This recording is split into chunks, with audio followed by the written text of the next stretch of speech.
Now that we know what doping is, let's see how we can determine the charge carrier concentration in doped semiconductors. Once we do that, I will also show to you how to calculate the position of the Fermi levels of doped semiconductors as well.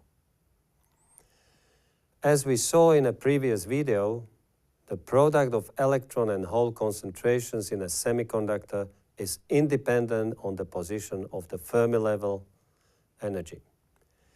This same equation can be applied for doped semiconductors. You can remember that N is the concentration of electrons that occupy energy states in the conduction band. P is the concentration of holes that occupy energy states in the valence band. And I is the intrinsic carrier concentration.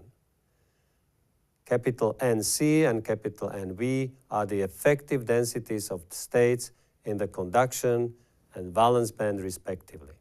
Eg is the band gap.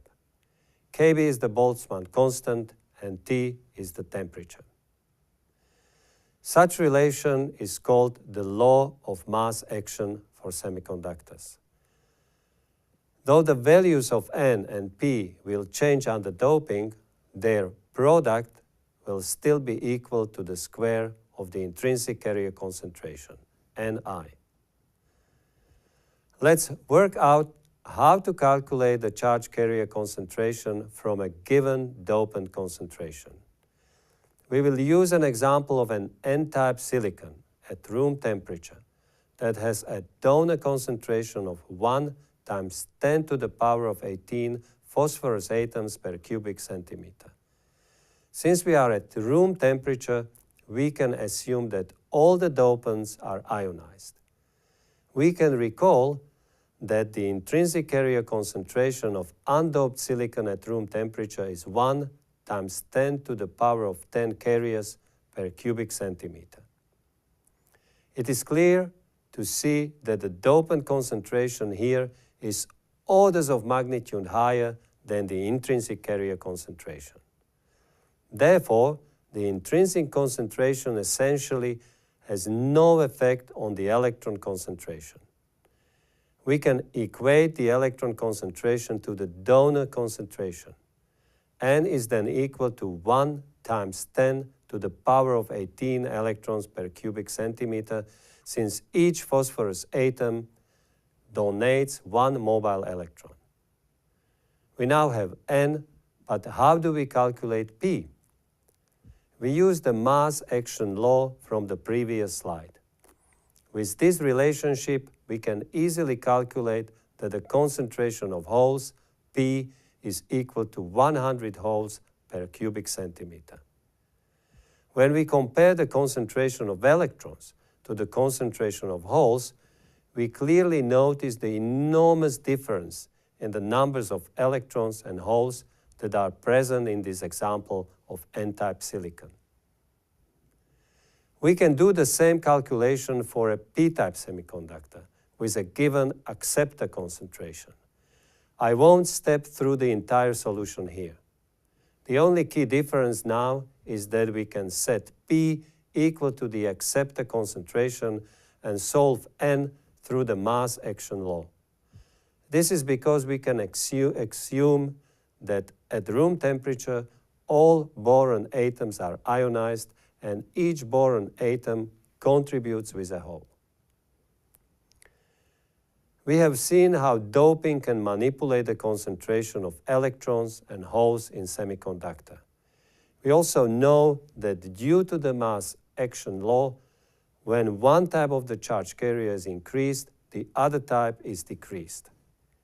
We call the carriers whose concentration is much larger than that of the other type majority carriers. These are holes in P-type materials and electrons in N-type materials.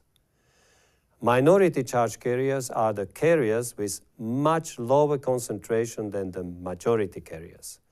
These are electrons in P-type materials and holes in N-type materials. From the concentrations of charge carriers, we can calculate the position of the Fermi level.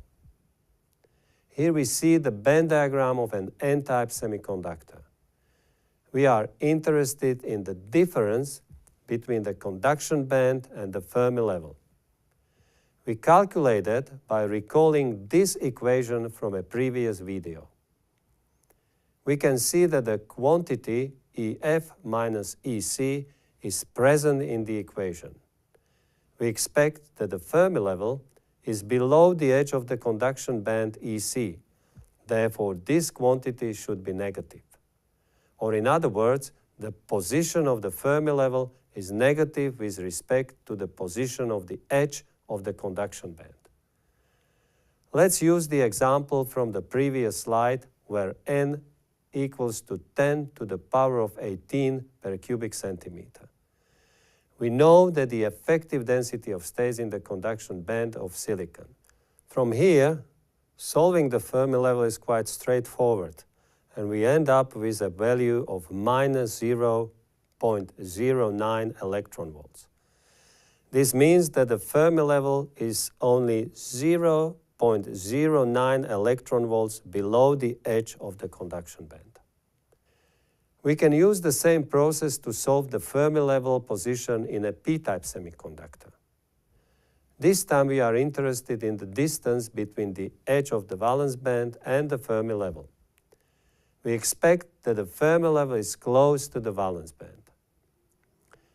We use the relationship to calculate the concentration of holes in which the effective density of states in the valence band NV is present.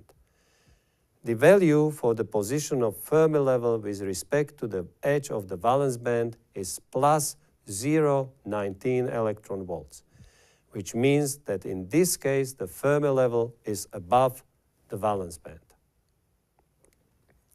Now to recap.